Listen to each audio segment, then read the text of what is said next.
Kristo tumaini letu. Kristo. Karibuni sana, mjisikie nyumbani.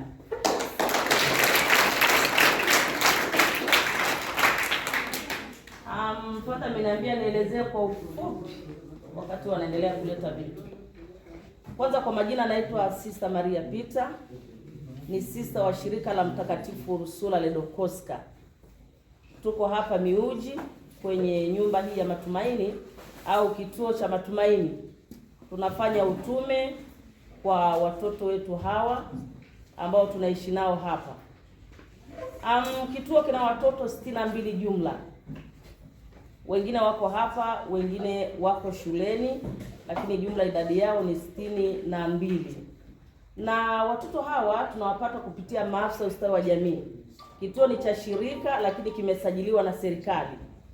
Ustawi wa jamii wanapopata watoto kama hawa, watoto yatima, wanaandika taarifa zao, wanawasiliana na sisi, basi baadaye wanawaleta watoto. Wanawaleta wao wenyewe, sio sisi tunawafuata.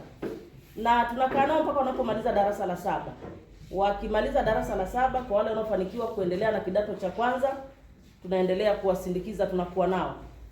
Wanapomaliza form 4, kwa wale wanaofanikiwa kuendelea na kidato cha 5, tunaendelea kuwa nao.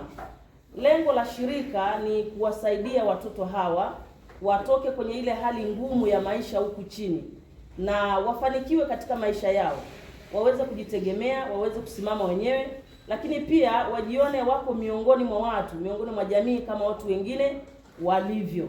Na wanapofanikiwa kupata maisha, basi hapo shirika linawaambia asanteni, tunahitaji kuendelea kusaidia wengine. Kituo kimeanza mwaka 1995. Ni muda mrefu kidogo.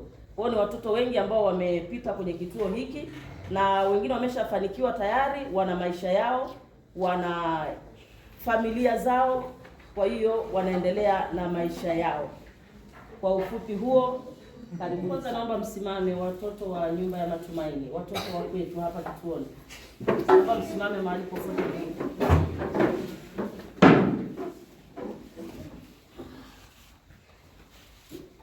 Haya, punga mikono kwa wageni. Wengine wako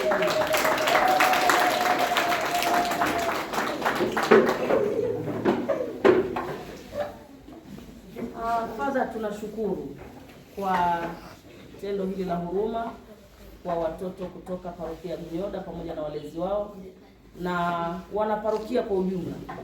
Kwa niaba ya masista wenzangu tunaofanya utume hapa, tunawashukuru kwa moyo wenu wa ukarimu, upendo na majitoleo. Mwenyezi Mungu awabariki, awazidishie pale mlikotoa.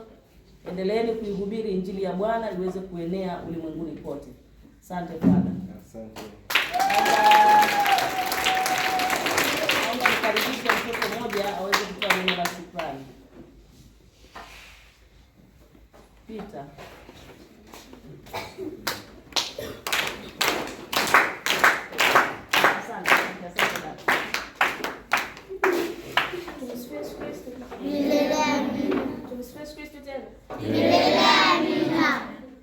Kwa majina yangu naitwa Stella, ni mtoto wa hapa, naingia kidato cha 5, nimemaliza form 4 mwaka jana.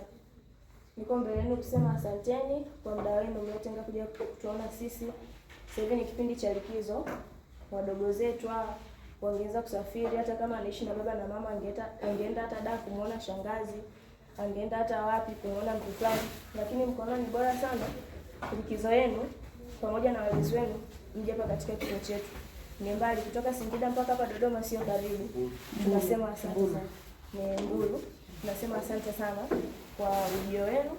Tumefurahi kuwaona. Karibuni sana. Pia tunazidi kusema asante kwa zawadi mlizotuletea. Vitu vingi mmetuletea ambavyo vinaweza kutusupport sisi katika afya zetu na mama zetu wanaotulea. Asanteni sana. Kwa kile mlichokitoa, Mungu awabariki na akaongezee pale mlipopungua. Msiseme kuwa ni kidogo, kwetu sisi ni kikubwa sana. Na kwa mlichokitoa, sadaka yenu hii Mungu apate kuipokea, awabariki. Pale kwenye changamoto zenu katika biashara, familia na changamoto zile zote mnazozipitia, kupitia sadaka hii mliotuletea sisi katika kituo chetu, Mungu akapate kufanya njia nyoofu ambayo itaweza kuwafanikisha zaidi na zaidi na zaidi kuliko safari iliyowatoa kule Mbulu mpaka mje kufika hapa. Mafanikio yakaongezeke zaidi na zaidi mpaka watu wengine washangae. Asanteni sana. Amen.